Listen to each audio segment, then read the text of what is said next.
Hello everyone. आज की class में हम स्टार्ट करने जा रहे हैं एक नया चैप्टर जिसका टाइटल है मैकेनिकल प्रॉपर्टीज ऑफ फ्लूइड्स। अब ये जो हमारे पास फ्लूइड्स हैं ये क्या होते हैं, इसको जानने से पहले हम पढ़ते हैं स्टेट्स ऑफ मैटर के बारे में।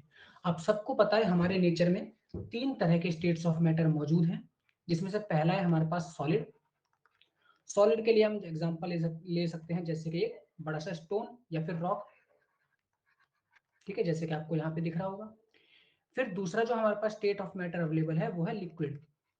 लिक्विड हमारे पास क्या है, जैसे कि वाटर। और तीसरा जो हमारे पास स्टेट ऑफ मैटर अवेलेबल है वो है गैस। गैस में जैसे कि एयर। एयर भी एक तरह की गैस है। ठीक है। अब इन तीनों ही स्टेट्स ऑफ मैटर में अगर मैं आपसे बोलूं, इन तीनों स्टेट्स ऑफ मैटर में कौन से ऐसे मैटर हैं जिनके पास प्रॉपर्टी होती है फ्लो होने की, यानी कि ऐसे कौन से मैटर हैं जो फ्लो कर सकते हैं। फ्लो का मतलब बह सकते हैं। ठीक है, जिनके पास एक प्रॉपर्टी है कि वो यहां से फ्लो कर सकते हैं।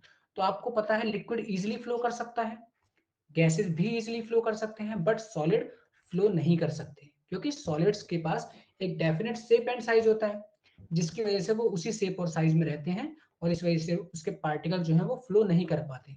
बट लिक्विड का कोई डेफिनेट शेप और साइज नहीं होता, उसके जो इंटरमोलिकुलर फोर्सेज होती हैं वो बहुत वीक होती हैं, और गैसेज में भी यही होता है। तो इस वजह से ये दोनों ही जो स्टेट्स ऑफ मैटर हैं ये हमारे पास इजिली फ्लो कर जाते हैं। और ऐसे ही मटेरियल्स जो कि इजिली फ्लो कर सकते हैं, ऐसे मटेरियल्स को हम नाम देते हैं फ्लूइड्स। जैसे कि यहाँ पे लिक्विड और गैस ये दोनों ही क्या है, फ्लूइड्स। तो अगर हम फ्लूइड्स को डिफाइन करें कि फ्लूइड्स हमारे पास क्या होते हैं, तो फ्लूइड्स को हम डिफाइन कर सकते हैं एनीथिंग दैट कैन फ्लो। कोई भी ऐसी चीज जो क्या कर सकती है, जो फ्लो कर सकती है, उसको हम कंसिडर करेंगे एज फ्लूइड्स। ठीक है, तो ये बात हो गई हमारे फ्लूइड्स की। अब फ्लूइड्स की एक और प्रॉपर्टी है, वो प्रॉपर्टी क्या है आपको अभी बताया गया कि इनके पास कोई भी फिक्स शेप और साइज नहीं होता।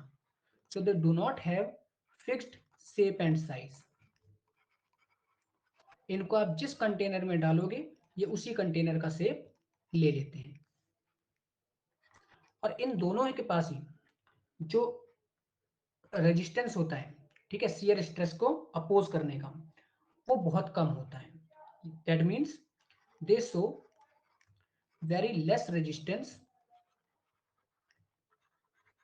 या तो लेस रेजिस्टेंस दिखाते हैं या फिर हो सकता है ज्यादातर फ्लूइड्स तो आप हमारे रेजिस्टेंस दिखाते ही नहीं है। ठीक है, तो shows very less resistance to shear stresses, almost negligible resistance ये हमें शो करते हैं।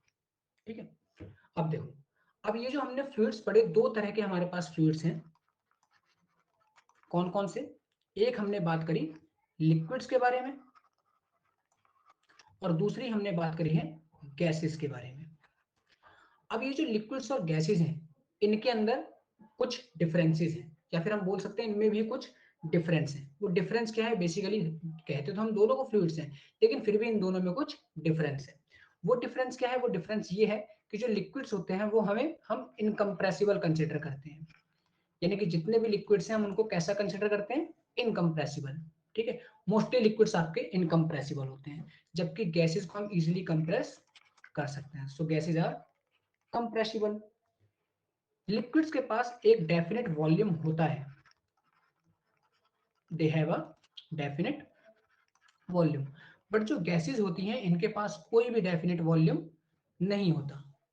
सो they do not have a fixed volume. इसको आप जिस कंटेनर में डालोगे ये पूरी तरह से उस कंटेनर में फैल जाता है, यानी कि पूरे का पूरा उसी का वॉल्यूम कंसिडर कर लेता है। ठीक है, तो ये बात हो गई हमारी फ्लूइड्स की।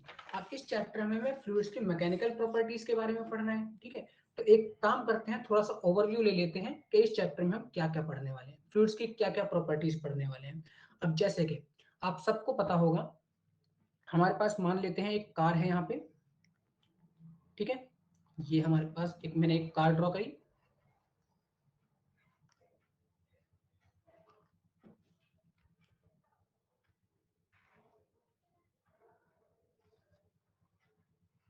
ठीक है, ये हमारे पास एक कार है। अब आप सबको पता है इस कार के अंदर कोई पैसेंजर बैठा है या ड्राइवर बैठा है। ठीक है, वो ड्राइवर इस कार को इजीली रोक सकता है। कैसे रोक सकता है? यहाँ पे एक ब्रेक मैकेनिज्म को यूज करके। जबकि आपको पता है ये कार का जो मास होता है कितना होता है, हजारों गुना होता है, यानी हजारों केजी में होता है। ठीक है, कम से कम 1000 केजी का मान लेते हैं अगर ये कार का मास है, तो इस 1000 केजी के मास को हम इजीली रोक सकते हैं, या फिर हम इसके मोमेंटम को इजीली चेंज कर सकते हैं। आप खुद सोच के देखो, यहाँ पे जो कार है इसका मास अगर 1000 केजी है तो इसका कितना ही ज्यादा मोमेंटम होगा। अब इतने ज्यादा मोमेंटम को चेंज करने के लिए हमें फोर्स भी उतनी ज्यादा लगानी पड़ेगी। लेकिन यहाँ पे ये पर्सन अंदर बैठ करके इजिली छोटा सा एक फोर्स लगा करके इस कार के मोमेंटम को चेंज कर देता है, या फिर ब्रेक पे एक फोर्स, छोटी सी फोर्स लगा करके ये क्या कर देता है, उस कार को रोक देता है। जबकि अगर यही काम हम बाहर से करने की कोशिश करें तो ये चीज पॉसिबल नहीं है, हम ऐसा नहीं कर सकते। अब ऐसा क्यों होता है कि कार के अंदर बैठा हुआ पैसेंजर इस कार को आसानी से रोक देता है? वो इस वजह से क्योंकि यहाँ पे एक कुछ मैकेनिज्म यूज होता है जो कि इस फोर्स को कम करने का काम करता है, यानी कम फोर्स में भी हम मोमेंटम को उतना ही चेंज कर सकते हैं। अब इसी चीज के बारे में हमें पढ़ना है, और वो हम पढ़ेंगे पास्कल्स लॉ में।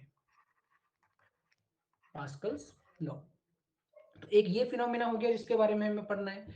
फिर इसके बाद हम दूसरा फिनोमिना देखते हैं। तो दूसरे फिनोमिना में हम क्या पाते हैं, जैसे कि सपोज करो कोई भी एक छोटी सी कील है, ठीक है, या कोई भी एक आयरन का छोटा सा ऑब्जेक्ट है, उसे हम पानी के अंदर इमर्स करते हैं तो वो क्या होता है, डूब जाता है। लेकिन आप सबको पता है एक बड़ा सा जहाज, अगर हम बड़ी सी शिप को देखें, ठीक है, तो ये इजिली पानी में क्या करता है, फ्लोट करता है। ऐसा कैसे, इसके बारे में भी हमें पढ़ेंगे, ठीक है, इसी चैप्टर में। और ये सब होता है किस वजह से, इसको एक्सप्लेन करने के लिए हमें पढ़ना पड़ेगा आर्किमिडीज प्रिंसिपल। आर्किमिडीज प्रिंसिपल हमें बताएगा कि कौन सी चीजें पानी के ऊपर फ्लोट कर सकती है और कौन सी चीजें पानी के अंदर सिंक कर जाती हैं। ठीक है, इसके बाद अगर और कुछ फिनोमिनास की बात करें, तो जैसे कि हमारे पास एक एरोप्लेन है, ठीक है, हमें पता है एरोप्लेन का मास बहुत ज्यादा होता है, बहुत बड़ा एरोप्लेन होता है, ठीक है, लेकिन इतना बड़ा होने के बावजूद भी वो एयर में इजिली फ्लाई कर जाता है। ऐसा कैसे पॉसिबल है? ये सब पॉसिबल है बिकॉज ऑफ बर्नौलीज प्रिंसिपल। तो बर्नौलीज प्रिंसिपल भी हमें गैसियस फ्लूइड्स के बारे में, यानी जो एयर है उसके बारे में कुछ ऐसी इंफॉर्मेशन देगा जिससे हमें पता चलेगा ये जो बड़े बड़े एरोप्लेन्स वगैरह होते हैं ये कैसे हवा में फ्लाई करते हैं। फिर इसके बाद कुछ और फिनोमिनास के बारे में हम जानेंगे, जैसे कि कैपिलैरिटी। कैपिलैरिटी एक ऐसा फिनोमिना है जिसकी वजह से आपने कई बार देखा होगा, जैसे एक छोटी सी ट्यूब को मैं पानी के सरफेस के ऊपर रखूं तो आप देखोगे इसके अंदर अपने आप पानी थोड़ा सा राइज करने लगता है। ऐसा क्यों? आप सबको पता है कि ग्रेविटी की वजह से हर चीज नीचे की तरफ आती है, लेकिन उसके बावजूद भी यहाँ से पानी ऊपर की तरफ राइज कर रहा है। क्यों कर रहा है? यही सेम फिनोमिना आपका यूज होता है प्लांट्स के अंदर। प्लांट्स भी पानी क्या करते हैं, रूट से ऊपर की तरफ अपनी लीव्स तक पहुंचाते हैं। कैसे पहुंचाते हैं? इसी एक्शन की वजह से, जिसे हम कैपिलरी एक्शन भी बोलते हैं। ठीक है, तो इस कैपिलैरिटी की प्रॉपर्टी के बारे में भी हम इसी चैप्टर में पढ़ेंगे। इसके बाद एक और प्रॉपर्टी की अगर बात करें, तो जैसे कि सपोज करो मैंने किसी सरफेस पे वाटर को फैलाया, तो आप देखोगे कि जो वाटर है वो बहुत ही इजीली फ्लो करने लगता है, यानी बहुत जल्दी फैल जाता है। वहीं अगर मैं इसी पर ही कोई ऑयल डाल दूं, ठीक है, तो आप देखोगे ये जो ऑयल है ये उतनी जल्दी फैल नहीं रहा है। ये हमारे पास वाटर था और ये मैंने क्या पॉर किया, ऑयल। तो वाटर के मुकाबले में अगर हम ऑयल को देखें तो ऑयल इतनी जल्दी नहीं फैलता। ऐसा क्यों? यानी कुछ ना कुछ इन दोनों लिक्विड्स के बीच में डिफरेंस है, और ये इस डिफरेंस के बारे में हमें कौन सी प्रॉपर्टी बताएगी, वो बताएगी विस्कोसिटी। फिर इसके बाद एक और बहुत ही इंपॉर्टेंट फिनोमिना है, ठीक है, एक और प्रॉपर्टी है लिक्विड की जिसकी वजह से हमें कुछ ऐसे फिनोमिना देखने को मिलते हैं, जैसे कि आपने देखा होगा कई बार पानी के सरफेस के ऊपर कुछ कीड़े वगैरह होते हैं, वो इजिली फ्लोट कर लेते हैं, या हम बोल सकते हैं इजिली वो पानी के सरफेस के ऊपर बैठ जाते हैं।